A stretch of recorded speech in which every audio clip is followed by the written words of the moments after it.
Hi hello friends, എല്ലാവർക്കും സുഖമല്ലേ? ഇവിടെ ഞങ്ങൾക്ക് എല്ലാവർക്കും സുഖമാണ്. നോക്കിയേ, നമ്മുടെ നാട്ടിലെ കപ്പയും അതുപോലെ കുറച്ച് ഏത്തക്കായും.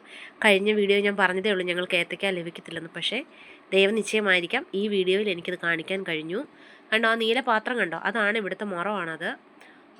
ഞാൻ വിചാരിച്ചു നിങ്ങളെല്ലാവരെയും ഞാനിവിടെ കപ്പപ്പുഴുക്ക് തിന്നുന്നൊന്ന് കാണിക്കാമെന്ന് വിചാരിച്ചു. എനിക്കാണെങ്കിൽ ഈ മഴയൊക്കെ കൊണ്ട് ഫുള്ളായിട്ട് കോൾഡായിപ്പോയി.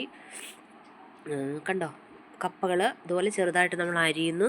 എന്നിട്ട് അതിൻ്റെ തൊലിയെല്ലാം എടുത്ത് കളഞ്ഞിട്ട് നമ്മുടെ വെള്ളത്തിലേക്ക് ഇടുകയാണ്. 2-3 വെള്ളത്തിൽ കഴുകണം. തൊലിക്കകത്തൊക്കെ മണ്ണുള്ളതില്ലേ, അതുകൊണ്ട്. നോക്കി, ഏത്തയ്ക്ക നല്ല വിളഞ്ഞ കായായിരുന്നു. അപ്പോൾ അതുകൂടി 2 കായ എടുത്ത് ഞാൻ പുഴുങ്ങാനായിട്ടിട്ടു. അങ്ങനെ ഗ്യാസിൽ കുറച്ച് ഉപ്പിട്ടിട്ട് വെള്ളം ഒഴിച്ചിട്ട് വേവിക്കാൻ വെച്ചു. കണ്ടോ, വെന്ത് കഴിഞ്ഞപ്പോഴത്തേക്ക് ആ ഏത്തയ്ക്കയുടെ കളറ് നോക്കി, നല്ല മഞ്ഞ കളറ്. കപ്പ കൂടെ നല്ല വെന്തിട്ടുണ്ട്. കപ്പയ്ക്ക് പല പേരുകൾ അറിയപ്പെടും. കപ്പ, ചീനി. ഇവിടെ ആലവാരി ഗഡ എന്നാണ് പറയുന്നത് ഇതിനെ. അങ്ങനെ നമ്മുടെ പുഴുക്ക് റെഡി ആയിട്ടുണ്ട് ഫ്രണ്ട്സ്. വരൂ, നമ്മൾക്ക് എല്ലാവർക്കും ഒരുമിച്ച് കഴിക്കാം.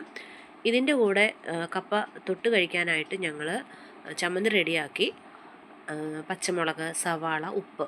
നമ്മുടെ നാട്ടിലാണെങ്കിൽ കാന്താരിയും അതുപോലെ ചെറിയുള്ളിയൊക്കെ ഇട്ടില്ലേ നമ്മൾ ചമ്മന്തി അരയ്ക്കുന്നത്. ഇവിടെ ആണെങ്കിൽ ഇനി അതൊക്കെ വേണമെങ്കിൽ ഞാൻ മാർക്കറ്റിൽ പോകണം.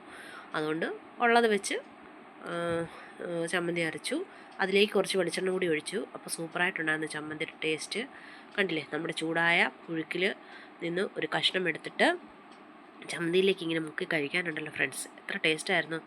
ഇത് കഴിച്ചപ്പോഴത്തേക്ക് പകുതി എൻ്റെ പനി കുറഞ്ഞോ എന്ന് എനിക്കൊരു സംശയമായിട്ടുണ്ട് ഫ്രണ്ട്സ്. ഇപ്പോൾ നിങ്ങൾക്ക് പുഴുക്ക് ഇഷ്ടമുള്ളവരുണ്ടെങ്കിൽ ഒന്ന് കമൻറ്റ് ചെയ്യണേ.